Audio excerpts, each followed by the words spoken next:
I think we're live. I'm gonna check real quick. I see the live You see thing up us? there. Yeah, it Okay, says live on Facebook. we are live on Facebook. So sorry about the technical difficulties. You know, I've heard other people in this space that are trainers, they say, don't use Be Live. It's kind of glitchy. And I'm like, no, I love it. I can have my brand and I can say my name on there. Anyway, I guess they were right. So It's all okay, preference, so I let's think. see. Hopefully we can see us side by side now. I'm trying that. Okay. Okay. Um, but anyway, thank you guys Like for the coming Brady Bunch. back. I looked down. No, we should be side by side Where's Alice? eventually. I don't know. It says Like that? speaker No? view, gallery view. Okay. I don't know. It may just be like one at a time. It's all good. Okay, cool. Okay, Cassandra. So, how are you today? What are you doing? Okay, so I am at Tom Ferry's Blueprint event. It is a 3-day event here in, I keep doing this. It's like, you're like looking at my forehead, you poor thing.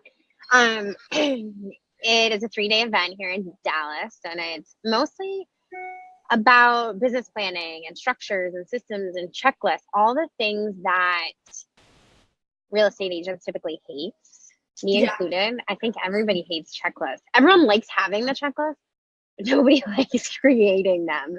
They like having checklists of checklists. And so that's where I am today. I think there's Awesome. probably 300 to 500 people here, maybe. Awesome. Well, thank you for taking a break from them and meeting Anything us. for you. And having this interview. I appreciate it.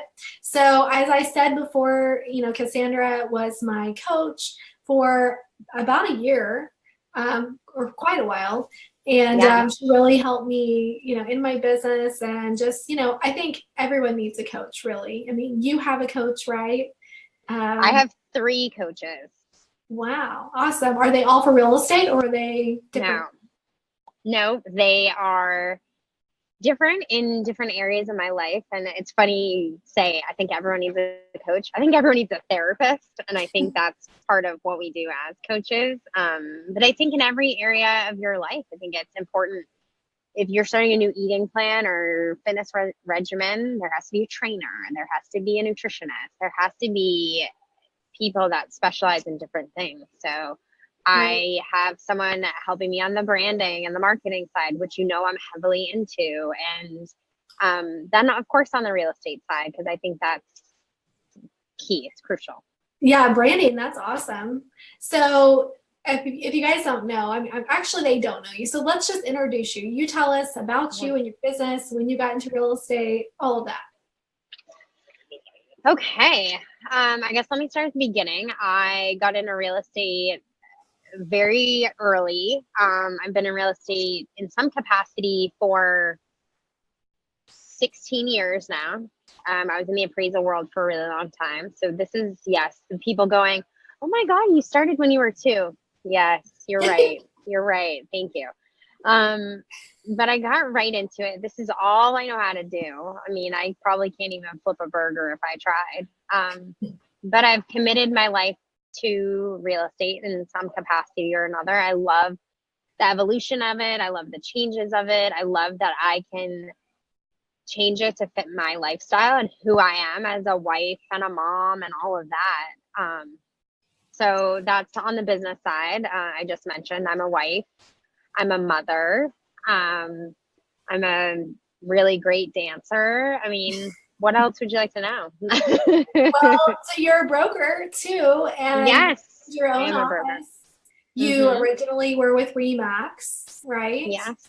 And then you made the change. You made a change here recently. So maybe tell us about that. I mean, and then just the leadership aspect of being a broker, and how did you get there? How did you go from a solo agent to probably team leader, broker? What were the steps?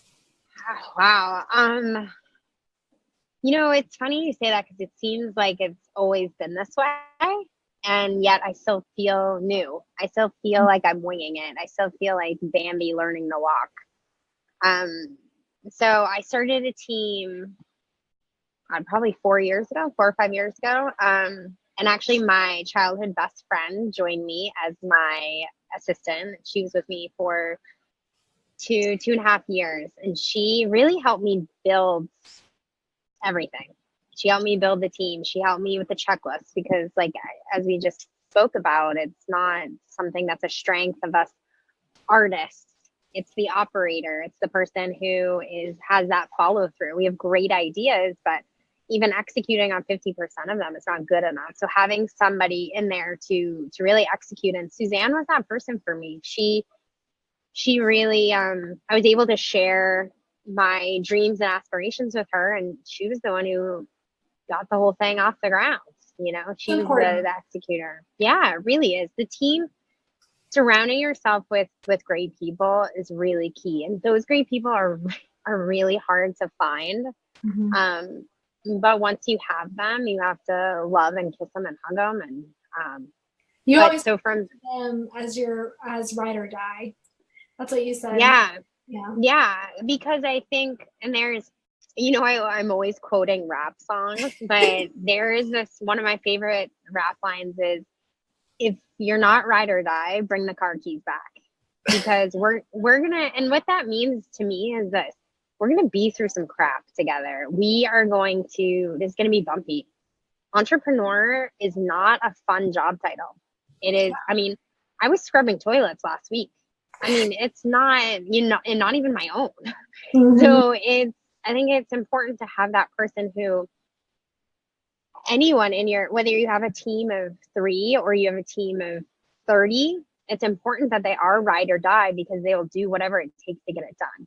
They'll do whatever it takes. They're a team player. And it doesn't. So how does someone know if they should build a team? I mean, what was that moment when you're like, you know what, that's what I need to do, go from solo to a team? That's a really good question. I think a lot of people are getting caught up in the trendiness of teams. And I think the strongest people out there right now are the people going, you know what? I don't want a team. I want to be a solo agent and a transaction coordinator. I don't need 50 people surrounding me. That's not for me. Because I do think there's people out there who are not making the kind of money that they need to in order to be able to sustain a team, or they have no interest, or to them, the team means, oh, I don't have to sell anymore. Right. That's not what it means. It means all of a sudden you're a manager, add manager, babysitter to the list. Right. But I think that the people who have an understanding of how it all operates, and they have a clear vision of where they want to go, without that vision, you're just copying other people's business plan. And for me, as you know, authenticity is really, really important to me. I don't like to fake the funk. I am who I am, and I don't want to change. And I feel strongly about that. And so trying to be someone you're not, I think we all get caught up. We're in such an ego-driven business that I think it can be difficult to say, oh my God, I want to be just like Jessica. I'm just going to copy everything she does. And that's not going to work for me. So right. Yeah, you have to be you. So what are some things maybe they could ask themselves, you know, just evaluating their own business and their life? Okay, it makes sense for me to do this, or no, I really should just kind of stick with being a solo agent and have a transaction coordinator. I think it comes down to what you're paying yourself versus what you're paying someone else to do. If you're making X amount of money and you're still doing the administration work, is this the best use of your time? You know, Tom always says that if you don't have an assistant, you are the assistant. Right. So it is important that those people are taking those things off of your plate. Because look, it takes, you and I are drivers, you and I are similar personality types. We start a lot, God bless us, don't always finish it. So someone who can come in and complete the work in half the time ultimately saves us money. Are we saving money, or are we spending money? Because that's what it's all about. I got really burnt out a few years ago because I was seeing all these people make this kind of money and that kind of money, but they're all blowing through it and they're not saving the money. What's the point in making $1 million if it costs you $999,000 to get there? Right. And I really struggle with that. I struggle with this ego-driven business that we have found ourselves in. Yeah. Yeah, that's so true. I love that. And you have a daughter, right? I do. I am mother to the world's most adorable daughter, She is. Sloan. She's so stinking cute. She will be 2 in July. And so she's great. And I think a lot of times we as wives and mothers, we we have to give 110%. There's no, there's nothing less. And there's a lot of expectations of us. We have really high expectations of ourselves. Doing it all, in my opinion, is not possible. I think doing the best we can and accepting that is really key. And that's what I strive for. Look, I'm not the best mother. I'm not the best wife. I'm not the best broker. I'm just doing the best I can. And I'm a work in progress like everybody else. Right. I I put think on the page today, progress, not perfection. I Uh, love that. yeah, it's so true. I mean, and I think that also sometimes we do look at those people that maybe are doing the million a year or whatever in GCI, and we're like, we expect ourselves to be there. It's almost like, when we're a teenager or when we're 18 and we see, our parents have all this stuff and they have a really nice house and car, and we expect to it's just going to magically appear, Yeah. but that's not how it is. I mean, and in real estate and in life, it's a step by step, process to get there. And just remembering just to keep going, you'll eventually, you know what I And mean? I know exactly what you mean. I think it's very difficult in the society and the culture we live in now because we're shown 2% of someone else's day. Right. I'm showing you the best 2%. I'm not showing you that I didn't brush my hair because I'm infamous for that. I'm not showing you that I need a pedicure. I'm not showing you the imperfections. I get to choose what I'm going to show you. And unfortunately, everyone else is comparing themselves to the very best 2% of you. And that's not fair. We as women have to give ourselves a break. And we're not perfect. And we have to support each other in that journey. But it's completely about the progress. And you know what, I'm pretty faithful to that is Yeah. completion is better than perfection. I want to roll it out. I want to execute. I want to have fun. Yeah. And that's really what things are about for me. That's what my business is all about. So how do you balance work and home? I mean, I know you're saying it's not perfect and nobody's life is perfect, but Yeah. your quality of life is, I would say, pretty good. I mean, from the 2% that I can see. But um, I have very firm non-negotiables. I think once you hit a certain age or point in your life or whatever, you're just firm in who you are. I was very concerned when I got married that I would lose my identity. And I didn't. I became a stronger version of who I am. And then I was terrified when I had Sloan that I would lose my identity, that I would be thrown mom jeans, get a mom haircut, a fanny pack, and the minivan would show up and I would be done. I would be a mom. And no, that didn't happen. I'm even more secure in who I am. yeah, And it's embracing, it's really embracing that identity. Um, but yeah, I think it is really important balance wise to eliminate those expectations and to say, look, I'm going to give it hell today. I'm going to do the best I can in every area of my life. Now, talk about balance. I do have non-negotiables. My phone goes on do not disturb from 7 to 7 every day. I don't typically work on weekends, but I've made that, and that's when I go back to vision. I've made that a priority. hmm When I got pregnant, I don't want to work on weekends. Very rarely do I ever show a house or commit to someone. I'll have a phone call here or there, but I don't leave my family. And that's a commitment I've made. And I know, I'm sure some of these agents are watching that going, well, I'm not there yet. Then have your own set of non-negotiables and say, look, how long am I going to work every weekend? hmm Great. For the next year, like I love Gary Vee, you have to eat beef for 24 months so you can eat caviar for the rest of your life. Do what it takes now, work 24 hours a day, hustle, hustle, hustle. And the rest of your life, you can do whatever you want. And I think Well, it's that's kind of key. like Dave Ramsey, you know, he says live Yeah. like no one else now. So you can live like, I mean, it kind of applies the same, not just for saving and your finances, but also applies for real estate. You know, I did work 7 days a week the first year that I opened my brokerage, you know, I So mean, did I. Yeah.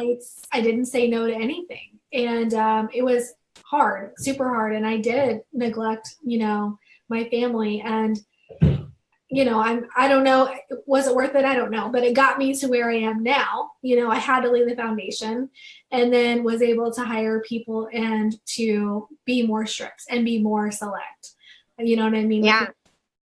So, And I think for me, it's all about appreciating that time. Look, when I first got my real estate license in Texas, it was the bottom of the market.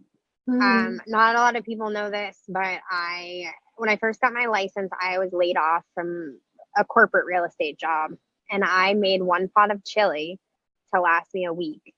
And girl, I tried to get as crazy with these chili recipes as I could. I got a crock pot, but I hustled. yeah. I made sure that I could make it happen, and I worked 24 hours a day. But it feels that good. Anytime I see chili on a menu, I laugh because I'm like, I gotta, I got bruises and bumps and cuts and scrapes just like everyone else. But correct me if I'm wrong, it makes success taste even better Mm-hmm. when it's not chili flavored. That's funny. I didn't know that. Yeah. Well, okay, so let's talk about a little bit about marketing. Yeah. And actually, ladies, if you have any questions for Cassandra, I mean, she really is a wealth of knowledge. She has an answer for everything, is what I found. So I'm like, what should I do about this? And she tells me. So pretty awesome. But so I noticed you're now Cassandra and Co. Is that right? Yeah. Mm-hmm. Pretty awesome. So how was that transition? And I mean, honestly, I don't know how much you want to share, but being a broker and managing people, like there was some changes in your business where you're like, I need team members, you know, you had to make a change. Right? Yes. I think it strives the whole basis for the rebrand for me was I let go of the franchise. And it was a great franchise. But it's so important to me in the short time I have here is to be authentic. Mm-hmm. It is so important for me. I feel like we go through life trying to be like other people, and breaking out and being exactly who I want was only going to come from being independent. And it was scary. I'll admit, there was a part of me, because I'm a trigger puller, as you know, I'm an executor by nature. And there was a part of me that came in the next day waiting to see everyone's keys on the table and say, I'm out. Or to say, clients call and say, come get this sign out of my yard, or say, we want that brand, not you. There was a little part of that I was a little scared. But honestly, because you know me, I just kept on going after that point. You're like, actually, I know you. You're like, sorry for you, Stephen. Go ahead, don't let the door hit you on the way out, kind of thing. Exactly. Well, and then the feedback we got was great. Is people were like, finally, or I always wondered why you had that, and it was half a second, to be honest, where I had that like, oh my God, what if this doesn't happen exactly the way that it's all played out in my mind? So, but yeah, it was a huge change, and I feel free. I feel excited. It's funny because I was trying to type a bio for you for this, and I was like counting the numbers of years that I've been in real estate, and it's like, I feel like I'm just getting started. I feel like the opportunity, that's what I love about this job, this career, this industry, is I can do whatever I want. Yeah, there's nobody's stopping me. Right. Exactly. And I know nobody can stop me. Ooh, we have a question from Donna, and she said, for an experienced agent trying to ramp up, what one or two things would you suggest? Ooh, okay. In terms of marketing and branding, or a lead gen? Well, she just said Donna. random, so I'm guessing. I'm gonna guess lead gen. Let's go with lead gen. And if you want to correct this, Donna, feel free. So Okay. Lead gen for me, it was for sale by owners. It was very, and I don't even think I've ever shared that with you, but for me, it was, I liked building those relationships. I liked, first of all, for me, for sale by owners, appointments were easy to get, hard to convert. Expired appointments were hard to get, but easy to convert once you were there. So for sale by owners, for me, it was able to get a yes on the phone and then go and build a relationship and build a relationship. And so for me, getting sellers was really key, because as soon as you have sellers, you have buyers. That's absolutely. the easy part. You just stick a sign in the yard and you have tons of buyers. And Donna, I think you're in the inner circle. I'm not sure because we have 126 people in there now. So that's awesome. Ooh, But congrats. this month is where that's our whole focus is getting listings. And Nice. for sell by owners really is kind of the bedrock of that. I mean, yes, your sphere and expireds and other things, but okay, Donna says yes, yes. And so yeah, and it was so funny. One of the ladies in our group, Jessica Lentz, she said it was like almost sadistic, and I can see this in you too. It's like, okay, how many people can I tick off to? Like, it was more like she wanted them to be combative because she could come Yes. back. Those were the ones she actually got the listing on. Yes.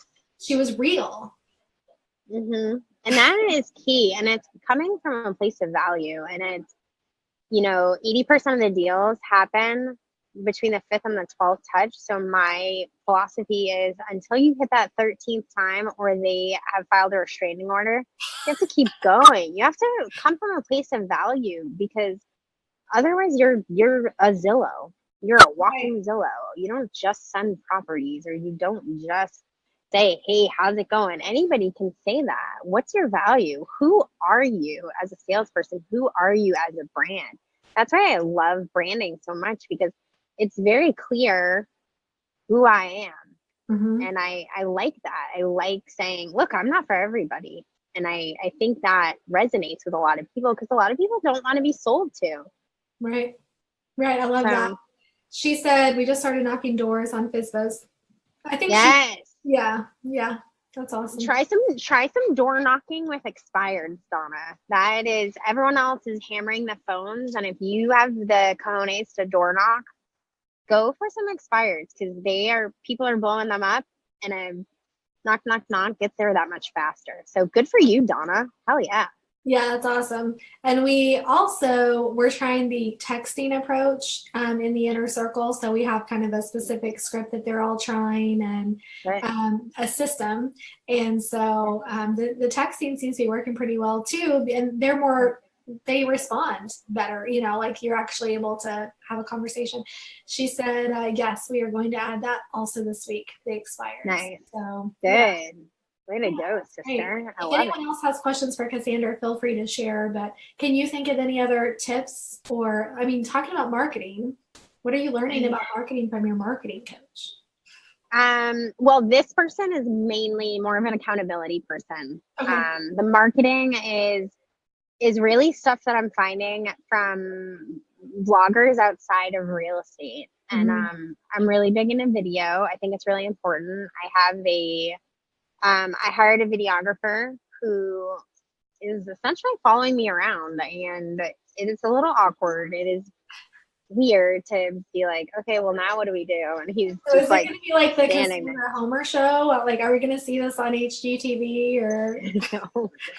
No, well, as you know, I'm a devout follower of Gary Vee. I think the sun shines on his butt, and I think for me that I went to Agent 2021 earlier this year, and for me the biggest thing was cutting out the middleman. Is I see so many people who want a reality show, want this. Cut out the middleman. You don't have to. I mean, everyone has. I mean, I'm on a video camera right now. It's our Mhm. cell phone. It's for people who are like, oh, I don't like the way I look, and oh, this and that. We have control over that. Adobe has an amazing first time editor for video. It's called Adobe Spark. I think it's like $20 a month, and you can throw text in there. You can add music. I mean, there's so many cool things, and I think I just getting started with video, getting started with marketing. You got to throw spaghetti at the wall and see what sticks. I mean, that's what advertising companies do all the time. Why are we not doing it? Yeah, absolutely. And we're going to be starting another 5x5 challenge, which is all about Facebook engagement next week. So I'm kind of excited about that. We did one a few weeks ago, and I know, I mean, a lot of people told me they saw a lot of results. So, but video is key. So why do you think video is so effective? I think it's, and you've heard me say this before, it's a face-to-face for the client. It's a face-to-face for the consumer. Look, Kim Kardashian has no idea who I am, but I know what she had for breakfast this morning. Right. It is that connection. I believe that, you know, and I'm saying this very generally. Of course, I don't really know what she had for breakfast. It's probably like a saltine or something. Just, like, put it on Instagram or something. I don't know. Yeah. But my point is, we're living vicariously through others. We're in such a sexy industry. The fact that we're not taking advantage of that, the fact that we're not marketing that. Look, they don't want to see market updates anymore. They don't want to see just a virtual tour. They want to see you struggling to open a Supra box. They want to see you jumping up and down on a yard sign and falling off of it. They want to see you put a soul tie in the yard. They want to see you yelling at some other agent. Our industry is sexy. We're not accountants. So yeah, and see, that's hard for me to let someone into my life. I don't want them to see all of the flaws, and I think most don't. You know what I mean? So, but let me ask you this. Let's kind of flip the script a little. Coaching again. And yeah, here we go. So what are the videos that you are most attracted to? Are they the rigid videos where someone's like, hello, welcome to the, or is it someone who's falling into a pool, or someone who's falling down the stairs, or someone who's laughing at doing something incorrectly? Look, you're human. People love the human element. Mm-hmm. Right. Yeah, I love that. That's good. And also just getting over ourselves a little bit, you know? Get over yourself. Yes. Yeah. Yes. I love that. That's so funny. Well, okay. I know it's almost 12. I'm supposed to go into the inner circle to give some market tips. So I gotta run anyway. I think we're on to another one. Thank you so much for having me. This was fun. Thank you for being here. I appreciate it. And I learned some things about you that I didn't know. So I love it. Yeah. Don't offer me chili. Okay, I won't. Definitely not. All right. Thank you. We'll see you all later. Awesome. Bye. Bye.